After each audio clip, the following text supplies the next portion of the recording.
Chairman. So Sam Bankman-Fried and other crypto billionaires argue crypto is special. But a basic principle of our financial system is same kind of transactions, same kind of risk, means same rules apply. Right now, if a bank takes money from terrorists and the bank and the banker then have broken the law. And that's why banks spend so much time and so much energy identifying who their customers are and reporting suspicious activity to authorities. A lot of crypto firms are not doing these kinds of checks.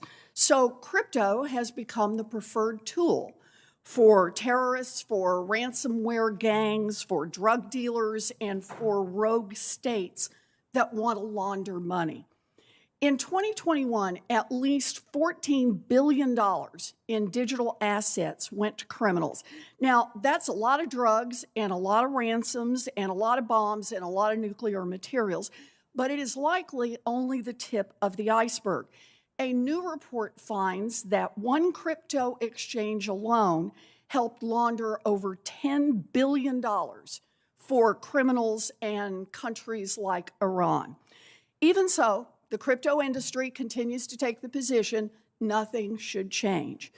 Professor Allen, the crypto industry claims that it doesn't need to do all of the know your customer and other anti-money laundering checks that banks do and stockbrokers do and even Western Union does because crypto is uniquely transparent. Everything is on the blockchain, so criminals and rogue states that try to launder money in crypto will quickly be found out. Does the fact that the blockchain is public mean that it is more difficult for criminals to launder money using crypto? In many ways, the blockchain is the worst of all worlds. For everyday people, the blockchain is a permanent public record of all their transactions, which is a privacy nightmare. But for sophisticated players with a vested interest in hiding their transactions, there are all kinds of tools available, mixers, tumblers, etc., that can hide the provenance of their crypto assets. And far from being difficult for criminals to use crypto to launder money, the fact that there aren't KYC checks is the point. Okay, so crypto is actually easier to do money laundering. Let's look at another crypto industry argument. Professor Allen, the crypto industry claims that it would be too much trouble and maybe even technologically impossible for them to check customers the way that banks and stockbrokers and even Western Union does. But let me ask, do banks and stockbrokers in Western Union have to invest money and resources to make sure that they're set up to conduct those checks? Yeah, I mean, KYC requirements are simply part of operating a financial services business. But avoiding those requirements, as you say, is critical to many crypto business models. Blockchain-based transaction processing, as we've discussed, is very clunky and expensive. Ms. Schulp has just told us that it can be more efficient. The only way it's more efficient is if it actually avoids the KYC checks that can slow things down. So this crypto business model is in many ways a regulatory arbitrage play. Right. So actually, it's an interesting question. If banks and Western Union said they shouldn't have to follow anti-money laundering rules so that they could make more money, they could improve their profitability, what would our country say, and what does every country around the world in the financial system say? No. Right. Okay.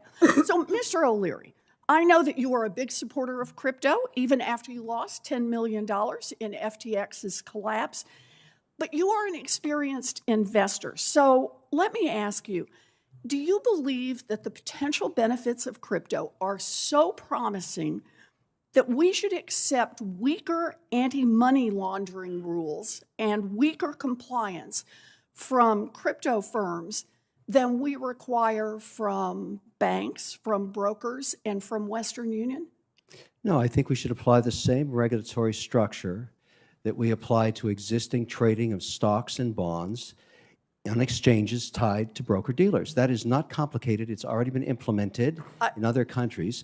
And so, and I take issue, Senator, with your concept that it makes it easier to do money laundering.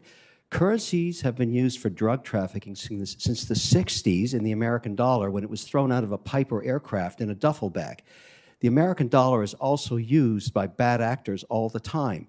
The Mr. truth about O'Leary, I appreciate your point that everyone tries to engage in money laundering. That's what terrorists do. That's what drug dealers do, and that's what states like Iran and North Korea have done. The only point I'm trying to make is, should the same rules against money laundering apply to crypto in the way that they apply to banks, to stockbrokers, to credit card companies, to Western Union? And I think your answer to that was yes. Is that right? No. Mr. O'Leary, you have 30 seconds. Keep your answer short. You're It's 30. not yes. I'm just saying if you know your client rules on both sides of the transaction and use a crypto such as USDC that is regulated, you solve this problem, Senator, overnight. Well, I appreciate that you want the same kind of rules to apply to everyone, and we can talk about what's needed to make that happen. You know, the dark underbelly of crypto is its critical link to financing terrorism and human trafficking and drug dealing and helping rogue nations like North Korea and Iran. Crypto doesn't get a pass to help the world's worst criminals, no matter how many television ads they run or how many political contributions they make. It is time for Congress to make the crypto industry follow the same money laundering rules as everyone else. That is why Senator Marshall and I introduced a bipartisan bill today that requires crypto to follow the same money laundering rules that every bank, every broker, and Western Union all have to follow today. Thank you, Mr. Chairman. Senator Van Hollen of Maryland is recognized.